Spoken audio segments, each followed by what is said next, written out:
आज अब कांग्रेस पार्टी ने जो कल मध्य प्रदेश के उम्मीदवारों की लिस्ट जारी की है, 144 कैंडिडेट कल जारी कर दिए हैं। इस पर बीजेपी के नेता कैलाश विजयवर्गीय ने चुटकी लेते हुए कहा कि कांग्रेस की उम्मीदवार फ्यूज बल्ब है। कैलाश विजयवर्गीय को जवाब दिया दिग्विजय सिंह के बेटे जयवर्धन सिंह ने, जिनको खुद टिकट मिला है। राज्य ने आज फ्यूज बल्ब की एक लड़ी जारी की है, जिसमें से अधिकांश उसमें जमानत जब्त होने वाली और हारने वाले हैं। आज ये तय हो गया कि कांग्रेस सरकार नहीं बना सकती, क्योंकि जिस तरीके से जाति की असमानता, पिछड़े वर्ग की उपेक्षा की है उन्होंने और महिलाओं की उपेक्षा की, उससे साफ लगता है कि ये निराशा में उन्होंने उम्मीदवारों की सूची जारी की और सब फ्यूज बल्ब है, एक भी जलने वाला नहीं है और कईयों की इसमें जमानत जब्त होगी। और ये बहुत स्पष्ट हो गया कि भारतीय जनता पार्टी की दो तिहाई बहुमत से सरकार बन रही की वजह होगी, सरकार बनेगी और कमलनाथ जी मुख्यमंत्री बनेंगे।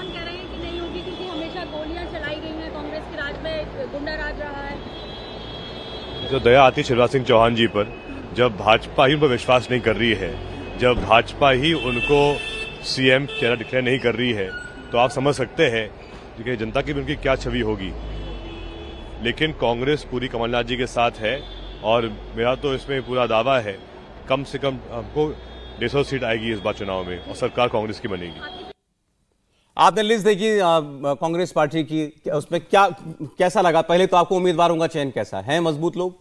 देखिए, मुझे लग रहा है कि बहुत कोई क्रांतिकारी परिवर्तन नहीं किया सूची में कांग्रेस के अंदर।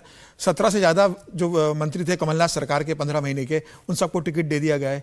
जो जिस से दावेदारी करते थे उन्हीं को टिकट दिया। कोई ऐसा बहुत ज़्यादा नहीं कि किसी नए को लाया गया हो, किसी। मुझे लग रहा है कांग्रेस ने सूची के अंदर इस बात का विशेष ध्यान रखा है कि पार्टी के अंदर बगावत न हो। बहुत ज़्यादा एक्सपेरिमेंट उन्होंने पार्टी के अंदर नहीं किए। जो स्थापित जहाँ का नेता उसको देने की कोशिश की। परिवारवाद बहुत ज़्यादा इस पार्टी के अंदर देखने को मिला। 8 से ज़्यादा परिवार के लोगों को टिकट दिए गए अंदर। जैसे दिग्विजय सिंह के बेटे को टिकट मिला है, तो दिग्विजय सिंह के भाई को भी चाचौड़ा से टिकट मिल गया है। सत्यदेव कोटारे के बेटे को टिकट दे दिया गया है। तो अर्जुन सिंह के बेटे को टिकट है। तो दूसरी जगह जो विपक्ष के नेता है उनके परिवार को चलिए किसकी इस टिकट वितरण में एक टिकट वितरण मुझे एक सीट इंटरेस्टिंग लगी है, शिवपुरी सीट को लेके। शिवपुरी सीट से इस बार पिछोर के जो विधायक थे केपी सिंह 6 बार के लगातार, उनको शिवपुरी शिफ्ट कर दिया गया इस बार। तो मुझे लग रहा है कि शायद कमलनाथ ने संदेश देने की कोशिश की ज्योतिरादित्य सिंधिया को कि आप अगर शिवपुरी से यशोधरा की सीट पर चुनाव लड़ते हो विधानसभा का, तो आपको बहुत आसान नहीं होगा। मुझे लग रहा है शायद इसीलिए केपी सिंह को पिछोर से शिवपुरी भेजा गया। ये एक जरूर इंटरेस्टिंग बात है। इसके अलावा शिवराज के खिलाफ हनुमान जी का जो रोल प्ले करते थे टीवी सीरियल में, जो हनुमान जी बनते थे, बस्तान, उसको उतार दिया गया। वो बुधनी से ही आते और वहाँ काफी एक्टिव रहे सोशल एक्टिविटी में। हालांकि बुधनी में कोई बड़ा चेहरा कांग्रेस के पास नहीं रहा, इसलिए मजबूरी थी ऐसे आदमी को उतारना। छिंदवाड़ा को लेकर भी एक इंटरेस्टिंग बात है कि छिंदवाड़ा की 6 सीटों में से खाली 1 सीट कमलनाथ को टिकट दिया है, बाकी 5 सीटें होल्ड कर दी गई है। अभी वहां भी नाम जारी नहीं हुए। तो कमलनाथ अपने क्षेत्र में अभी तक टिकट जारी नहीं कर पाए, जो कमलनाथ का क्षेत्र माना जाता है। तो कमलनाथ क्यों नहीं कर पाए, ये भी एक देखने की बात है कि वहां पर भी शायद काफी विरोध हो रहा होगा। तो सूची में ऐसा कोई बहुत बड़ा नहीं है। 39 ओबीसी लोगों को टिकट दिया गया है, 18 महिलाओं को टिकट दिया गया है। 4 तो उसमें से कांग्रेस की एमएलए ही है ऑलरेडी।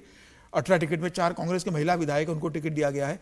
2 अल्पसंख्यकों को दिए गए हैं। नहीं तो ये खबर उड़ गई थी कल की दिग्विजय सिंह जो है वो नाराज हो गए, इस्तीफा दे देंगे। मेरे जो मैंने जिनको रिकमेंड किया उनको नहीं दिया, वो क्या केस भी करेंगे? दिग्विजय सिंह का एक ही टिकट कटा है जहां तक मेरी नॉलेज में, भोपाल की बैरागढ़ सीट से। वो अपने जो सांसद का जो उनका सांसद प्रतिनिधि है मेहर सिंह, उसको टिकट दिलवाना चाह रहे थे।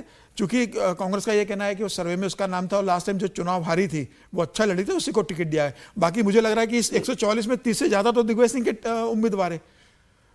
दिग्विजय सिंह का दबदबा इस सीट में दिख रहा है। कमलनाथ का दबदबा इसके अंदर दिख रहा है। इसमें कोई दो राय। इन दोनों नेताओं ने जिन्हें टिकट चाहा, लगभग पार्टी ने उनको टिकट दी। पार्टी ने कोई बहुत बड़ा मध्य प्रदेश की राजनीति में एक्सपेरिमेंट नहीं किया है।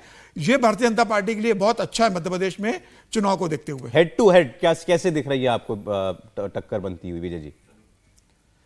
अभी टिकट से बहुत ज़्यादा उम्मीद नहीं बनी है कि जिस तरह के हमें, और जैसा आपने भी जिक्र किया कि बज़ नहीं है। अब शिवराज सिंह सरकार के खिलाफ यदि एंटी इनकम्बेंसी उनके एमएलएज को है तो उसका असर भले ही वहाँ पर दिखाई दे सकता हो, लेकिन बार बार मुझे लग रहा है, जो मैंने आपसे सवाल पूछा कि कांग्रेस उस तरह से लड़ती क्यों नहीं दिखाई दे रही कि उसे ये सत्ता जो पिछली बार बीजेपी ने छीन ली उनसे, मैं उसे छीनना ही कहता हूँ, वो वापस छीनने की एक्सरसाइज करती हुई या लड़ाई लड़ते हुए नहीं दिखाई दिए।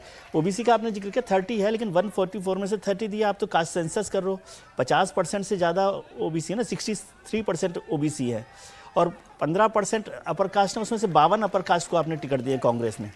तो ये करनी कथनी का अंतर और लोगों को ये समझाना कि भाई आप कास्ट सेंसस पर जाना चाहते हो, ओबीसी के साथ जाना चाहते हो, अपर कास्ट को छोड़ना चाहते हो, 15% अपर कास्ट है, 52 टिकट है।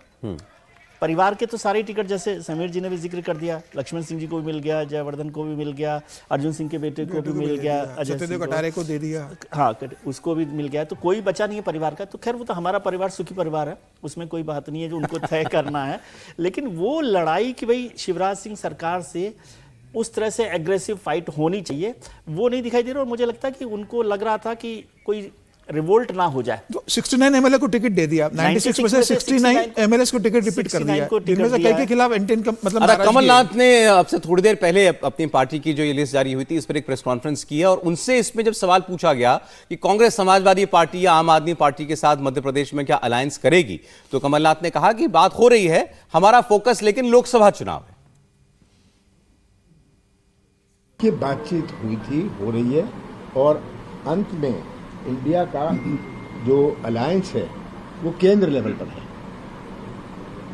ये केंद्र लेवल पर है, चर्चा चल रही है, केंद्र बात चल रही है। अगर हो गया ठीक है, नहीं हुआ, पर उसका फोकस केंद्र के लोकसभा चुनाव पर है।